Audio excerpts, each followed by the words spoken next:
everyone. This is our data visualization project. And so this is me, Amin, and this is Ryan Lee. So for this project, we analyzed a data set. It's a food inspection data set. It involves some inspectors going around the city of Chicago and inspecting different types of restaurants. So this data set is a massive one with more than 10 variables and more than 300,000 observations. So let's go and try to explore a little bit our data, and I will let Ryan guide you through. Actually, we'll go to data dictionary. Oh, dictionary. Okay. And Ryan will guide you through some of the names of the variables. Yep. Okay. But first, we have to mention that these names are the altered names that we did after we went through the tidy data set. So these names are the final names, but we will go back and mention the old names. So this is the data set that we cleaned, but Ryan now will go through and will give you a clue about each variable we had. So for this data set that we have here, so like what it means that we change these variable names into like more simpler names. So for example, we have the inspection ID. This is the unique identifier for each inspection, where it's going to be recorded every time they do this inspection.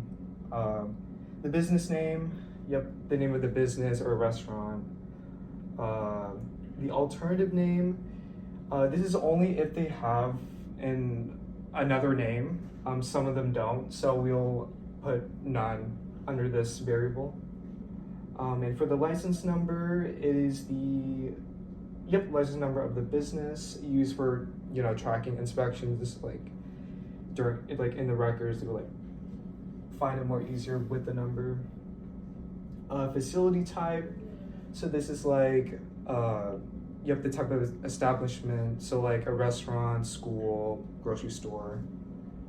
They will have that labeled there. And the level of risk is assigned based on the inspection. So if they violated enough codes, they would have a high risk, and if they don't violate anything, it's low risk. Then address, we have city, state, zip code, and then the inspection date, the inspection type, and inspection results.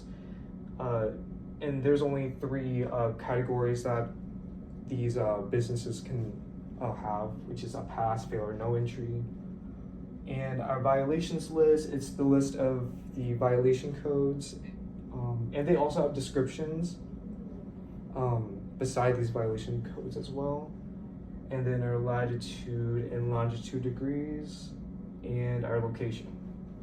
Okay, so for the violation data set, this is a new data set that we extracted, but we will come back to it after we go through the data exploration tab and the tidy data set tab. And so, as Ryan said, we had 16 variables. Let's go to data exploration. So for exploring this data, of course, we had to read the file first, but then we wanted to take a quick look at each variable using the summary command. Now, the first thing what we notice here, that the names that we showed earlier don't match these names because we renamed the data set. But as you can see here, that the names here, when we were exploring, they kind of not convenient and efficient, and especially with the DBA name, which is the business name, and they're also known as name. It's for a person who's doesn't know a lot about this data, he will confuse what does this mean. Also, the license has 2 points at the end. Some of risk, we could have mentioned risk level to show what is it actually describes. And we also we try to pay attention to the type of each variable, because for example here inspection ID, it's considered as an integer, and it's not convenient because the inspection ID should be a string, but here it's an integer, and you can see the summary shows us a min and a max. And same thing for a lot of other variables that should be registered or stored as different types. For example, also we have inspection date. It's a character, we can change it into date. and other things. No, so we can go down after checking all of this. We wanted to take a look after the first 6 rows of the data set so that we can check what do we have really in our data, and then we went to explore the missing values. And this is really important. Once we are trying to explore the data, we need to check for every missing value we have so that we can understand why is it missing. Is this a problem when we were collecting the data, or is this a problem because you cannot have a value there? And so we explored the missing values. But when we were exploring the missing values, we created a function that then we iterated through. You can go down. And then we iterated through all the variables, and we showed like how many NAs, how many missing values we have per variable. Like inspection ID has 0 missing value, which would make sense because we should have an inspection case so that we can have other attributed data. But we have a lot of missing names for also known as, which is logical because it's an alias. But we don't have anything missing for the business name, which is also good. We don't have any problems there. But we have a lot of problem in facility type, which it will definitely cause an issue when we're running a model or something. The risk, the address makes sense. We should not have any missing values for address, but still we can see some of the variables present some issues. And then we tried to observe the data variables in a different way. Try to see the observation. Is there any problem with the data itself? By running the commands unique for each data, we were able to just inspect this. And now we can go to the tidy data set. And so for the tidy data set, this is the HTML code. And what we did is, as I said, we took a look at the missing values that we had. So what we noticed is it's better to deal with these missing values as the first step. And we first did is convert every column that has a string and an empty string into a missing value, because it could be misleading to have an empty string, and we cannot notice that because the code will not tell us. So we had to do that first, and then after converting these empty strings to missing values, we went to go through each variable and replace each missing value with something meaningful. Like, for example, for AKA name, no alternative name, we went through every single missing value.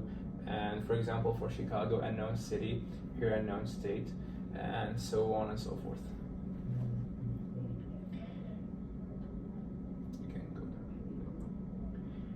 And I wanted to point out for the longitude and latitude, we faced a lot of missing values also. This is not convenient. We were thinking about using an API key, but it was kind of hard to implement. And we were thinking, what should we do? But we went like, just put a placeholder of 00, since there's literally in the map you can find a longitude that equals 0 and a latitude that equals 0. So it's more convenient to put a placeholder. Secondly, we went to change types of variables. Definitely this is good to graph things, to model things later, and to also have the data connects to the real problem, to the real life, more practical. We have risk. It's a categorical variable. Previously it was a character variable, so we changed it to a factor variable. And we tried to detect, because in risk we have 1 to 3, and we changed through str detect risk 1 high risk, risk 2 medium risk 3 is low risk. And we kept the original variables if it didn't match any condition, which it means whenever we did say when we changed all the missing values into unavailable or doesn't present anything, we didn't want to alter that.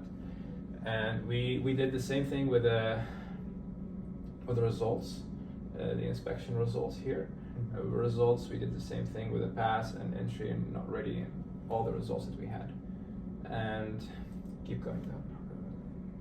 Okay. Third, we we went to rename our variables. As we mentioned in the data exploration, what are the new names? We just like simple process to rename them. And then the real hard step was to really clean all of our observations in the next step. For example, the city of Chicago, we faced a lot of problems with Chicago, as you can see here in the code, and you can check later. We had all the names of the cities in Chicago, they kind of like were misspelled, or like they were uppercase and lowercase, and there's like a lot of problems that we faced. So we had to check for all these problems and check for every Chicago, render each name. For example, if it was uppercase, we like return it to be like Chicago, like unify the data, so it would be easier to understand and handle later. And same thing, we went like, for example, we had Chicago and like Chicago, Shishoko, like weird names, so we had to fix all of this. And same thing for the inspection types. It's good to mention that we had a lot of inspection types, and we will mention this, we faced some problems later because of this. And the inspection types, we just did the same process again. And then of course we applied the title case. If there's anything that's lowercase, we want it to be, or uppercase, we want it to be all like same font size, like same font type. And so we went to, keep going. And now for the most exciting part, which is the data set that I didn't talk about in the data exploration, the data dictionaries, sorry. And so for the violation, so the violation column was kind of useless in the beginning when we looked at it. It just like shows a lot of text, and you had to read through text to understand what it says. So it's basically like, it's like a report of this inspection case that lists all the violations. Take example, it lists the violation code, has comments, has a description, and had also some instructions. So what we did is we felt like, okay, this is like actually the most important thing in the data. Since we can see the risk is linked to the violation, and everything is linked to the risk. Why are we inspecting? Because we want to see, is there a risk or not? And the most important factor here is the violation. So what we did is we went and we split our violation variable into 4 new variables, and we extracted some useful information. For example, the violation code is like, we put it in a new variable called code. Same thing for description. Each description for each violation is separate this time. We just move all of these unnecessary nonsense text and put the comments on the side. And we have management instructed. For example, for specific types of violation, the inspectors may give some instructions for management. And this is useful so that we can actually see which violations had management instructions or not. And then we put for every single, because not every violation had a management instruction, so we just, by default, if this violation does not have a management instruction, it will just have no management instruction. And then we just, since we had new clean data set for food inspection and in a new data set called violation, we just wrote these down in a different CSV file. And now we can go to graphs. Graphs, okay.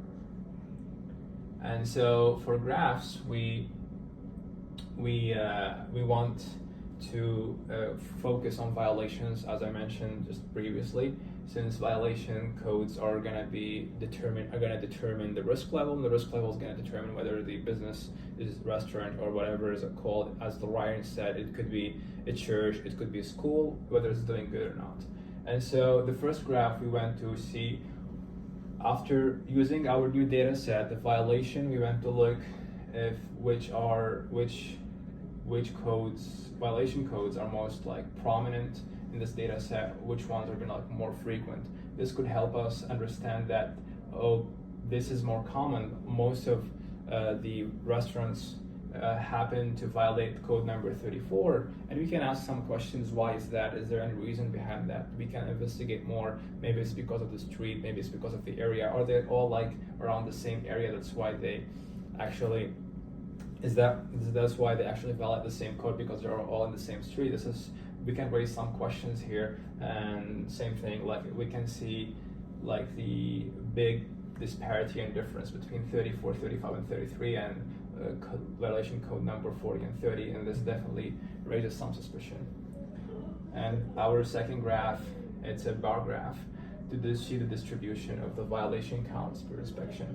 So what does this actually does is, so we had different types of inspection. As we said, we have inspection types, and we had like a lot of types of inspection, like when we canvas and other types, out of business inspection and stuff like that. So I wanted to see how is the distribution of these violations? Does it differ from type to type? And we can see that it definitely differs. The graph is skewed to the right, and it has a tail, and pretty significant. It can definitely tell us that these violations depend on the inspection type.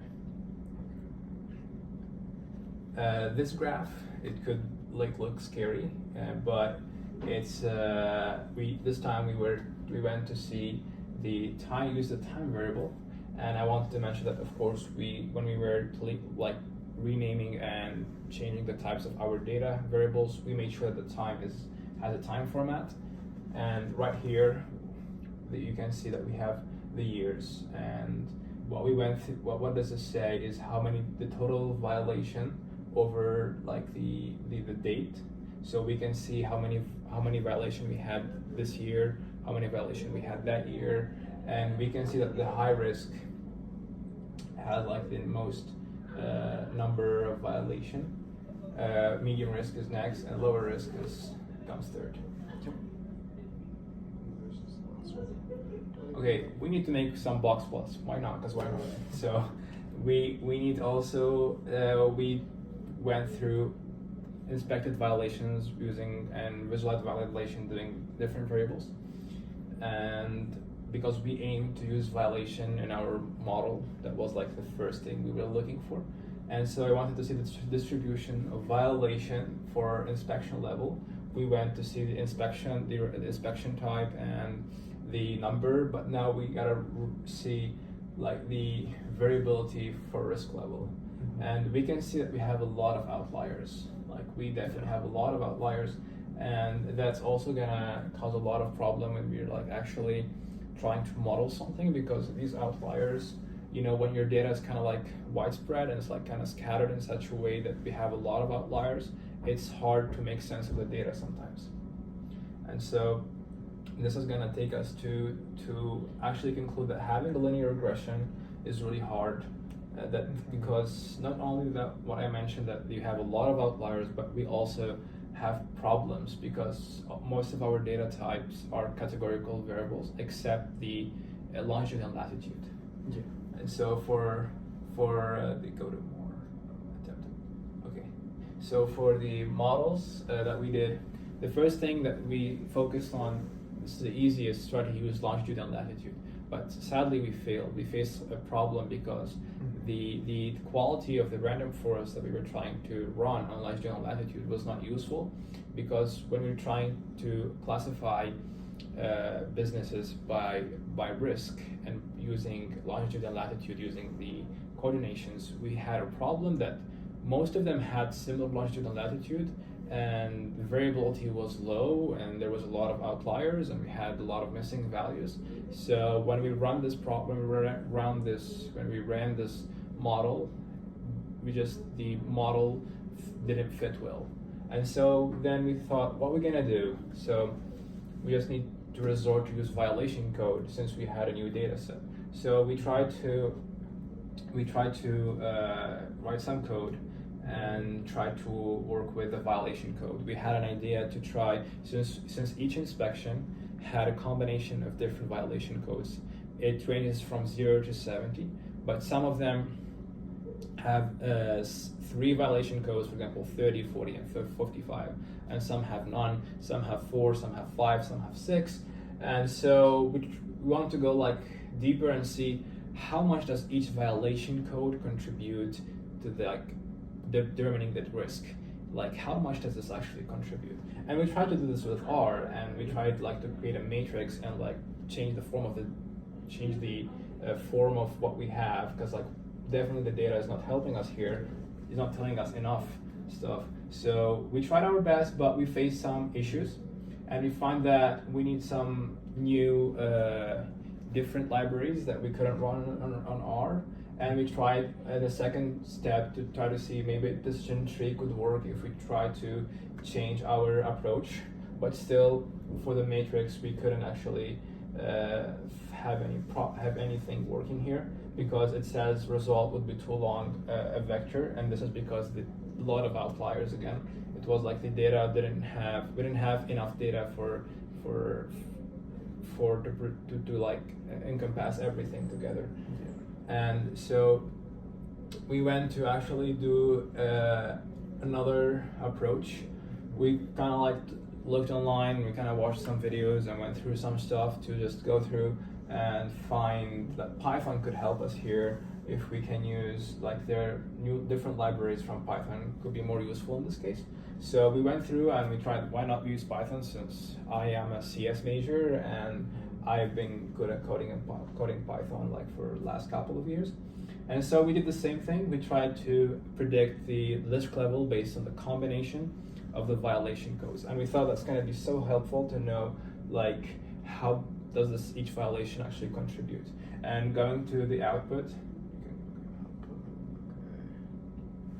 we just went through and tried to inspect each step here just to make sure everything was working. And here we have our matrices for each code, and we can see that high risk is pretty much dominant. That means that most of the violation codes that kind of like read to a high risk, which it makes sense. If you violate something, it's pretty much, since it's violated, it's probably gonna be labeled as high risk. And we go down and we also like made sure to have a classification report of precision, and then we will see like how much does each violation code contribute to the results. We find 38 and 34 and 36, they contribute a lot to high risk. And if you remember the first graph, we said like 38 is the most frequent one. And we also, it's not by chance that we had a lot of high risks, because 38 is pretty common and it's pretty important. And so it makes sense that everything is connected here and correlated. And this is what we did for our models. And now I want to mention what problems did we face, what was actually the limitation. So I believe that the limitation is because of the nature of the data that was collected.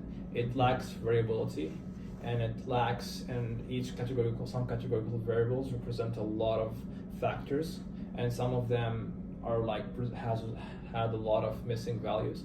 Not only that, the problem with longitude and latitude, and like everything was in Illinois, and everything was actually not even in Illinois, everything was in the city of Chicago.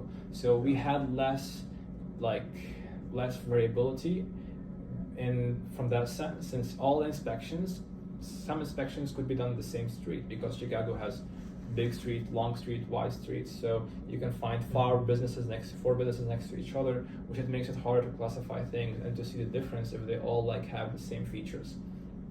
And that's the main problem.